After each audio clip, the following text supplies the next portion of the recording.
अस्सलाम वालेकुम।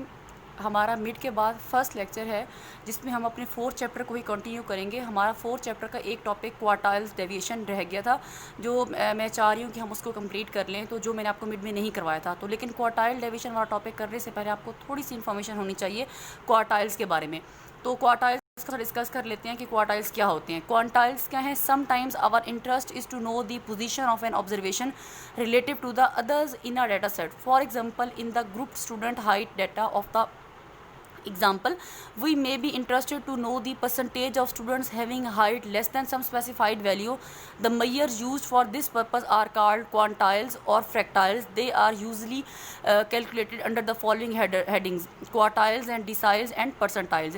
अगर आप डाटा में किसी भी वैल्यू की जो है वो पोजीशन को फाइंड करना चाहते हैं कि वो डाटा के अंदर कहाँ लाई करती है, तो आप क्या करती हैं, आप क्वांटाइल्स के थ्रू उनको फाइंड करते हैं, जिसमें हमारे पास तीन चीज़ें आ जाती हैं: quartiles, deciles and percentiles. Quartiles means data को, क्वार्टाइल्स क्वार्टर से निकला है, डाटा को 4 हिस्सों में तकसीम करना, और डिसाइल्स मींस डाटा को 10 पार्ट्स में डिवाइड करना, और परसेंटाइल्स डाटा को 100 पार्ट्स में डिवाइड करना। फर्स्ट ऑफ ऑल हमारे पास क्या है? क्वार्टाइल्स। क्वार्टाइल्स क्या होते हैं? Quartiles are the value in the order statistic that divide the data into 4 equal parts. These are the first quartile Q1, second quartile Q2, median, and the third quartile Q3. The first quartile, also known as lower quartile, is the value of order statistic that exceeds 1/4 of the observation and less than the remaining and 3/4 observation. The second quartile is the median. आपका जो first quartile को lower quartile कहते हैं, और जो second quartile है आपका, उसको आप मीडियन कहते हैं। इट मीन्स कि अगर मैं आपको कहूँ कि आपने सेकंड क्वार्टाइल फाइंड करना है, तो इन अदर मीनिंग्स मैंने आपको कहा है कि आपने मीडियन कैलकुलेट करना है। And the third quartile, also known as upper quartile, is the value in the order statistic that exceeds 3/4 of the observation and less than the remaining 1/4 observation. In case of ungrouped data, the quartiles are calculated by splitting the order statistic at the median and calculating the median of the two halves. If n is odd, the median can be included in both halves. अब देखें कि इसको find कैसे करते हैं quartiles को। Quartiles को हम दोनों तरीके से फाइंड करेंगे, अनग्रुप डाटा में भी और जो है वो ग्रुप डाटा में भी।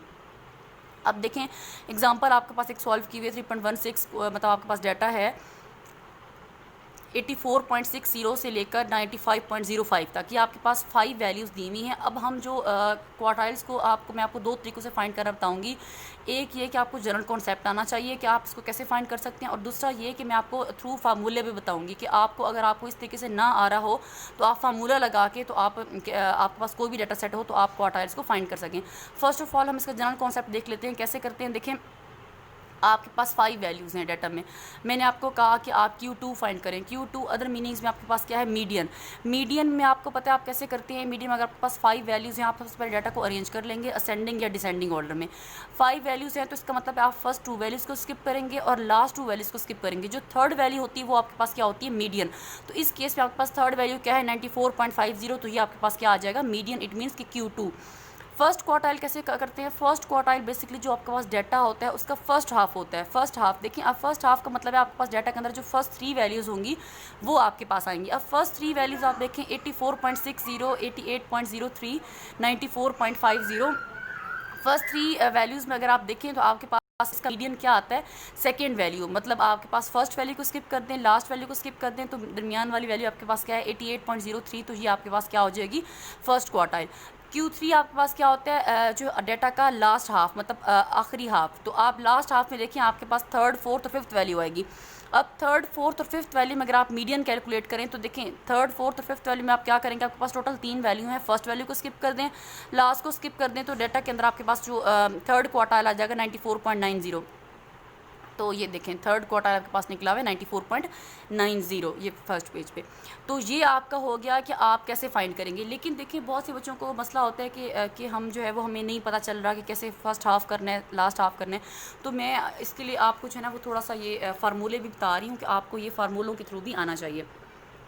अगर आप देखें पेज पे गौर से, क्वार्टाइल्स में आपके पास Q1 का फार्मूला लिखा हुआ है n+1/4 value, Q2 2n+1/4 value, और Q3 आपके पास लिखी हुई है 3n+1/4 वैल्यू। अगर आपको गौर से देखें तो आपके पास जो मीडियन था, मीडियन का आपके पास अनग्रुप में फार्मूला क्या होता है? n+1/2। सिर्फ ये वही फार्मूला है, फ़र्क सिर्फ ये है क्योंकि हम क्वार्टाइल्स फाइंड कर रहे हैं तो डाटा को 4 हिस्सों में तकसीम करेंगे, इसलिए डिवाइडेड बाय 4 किया हुआ है हमने। तो ये आपके ये फार्मूले आ गए। इसी एग्जांपल को मैं अब आपको जो है ना वो करके दिखाऊंगी इस डाटा इन फार्मूलों के थ्रू, ताकि आपको आइडिया हो कि आप कि क्या आंसर आते हैं। अब देखिए Q1 हमने फाइंड करना है। फर्स्ट हमारे पास फार्मूला हमने लिख लिया n+1/4 द वैल्यू, ठीक है। अब n आपके पास इस डाटा में क्या है 5, 5 + 1/4 6/4, तो आंसर आ गया 1.5, that is approximately equal to 2।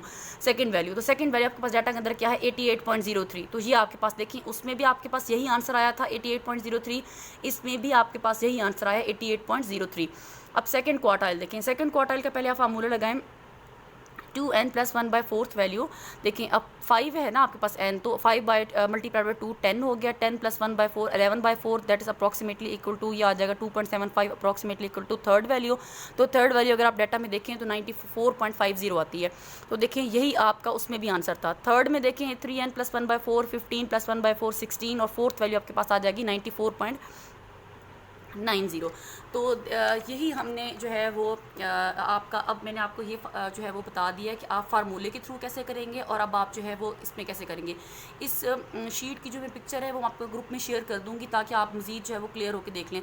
देखिए इन्हीं फार्मूलों को अगर हम आप दोबारा गौर से देखें ना, तो आप इन्हीं फार्मूलों को जो है वो डिसाइल्स और परसेंटाइल्स के लिए भी कर सकते हैं। अगर ये डिसाइल होता तो आपके पास क्या होता, D1 का फार्मूला होता n+1/10, क्योंकि डिसाइल में हम क्या करते हैं डाटा को 10 पार्ट्स में डिवाइड करते हैं, तो डिवाइडेड बाय 10 होगा। D2 होता 2n+1/10, और इसी तरह से अब आप 9 निकालेंगे, क्योंकि आपके पास 10वां खुद ब खुद निकलेगा, तो आप D9 तक निकालेंगे 9n+1/10। अगर आपके पास ये परसेंटाइल्स होते हैं तो आपका फार्मूला क्या बनता है n+1/100। जो P2 होगा वो आपके पास बनता है 2n+1/100, और इसी तरह से सो ऑन करके आपको 99 परसेंटाइल आपके निकलने थे। 99 क्या होगा 99n+1/100। तो इसी तरीके से सेम इसी प्रोसीजर को आप फॉलो करके, मतलब क्वार्टाइल्स में आप 4 पे डिवाइड करेंगे, डिसाइल्स में आप 10 पे डिवाइड करेंगे, और परसेंटाइल पे 100 पे डिवाइड करेंगे। बाकी यही प्रोसीजर है। क्वार्टाइल्स में 3 क्वार्टाइल्स निकलते हैं, डिसाइड में 9 निकलेंगे, और परसेंटाइल में 99 निकलेंगे।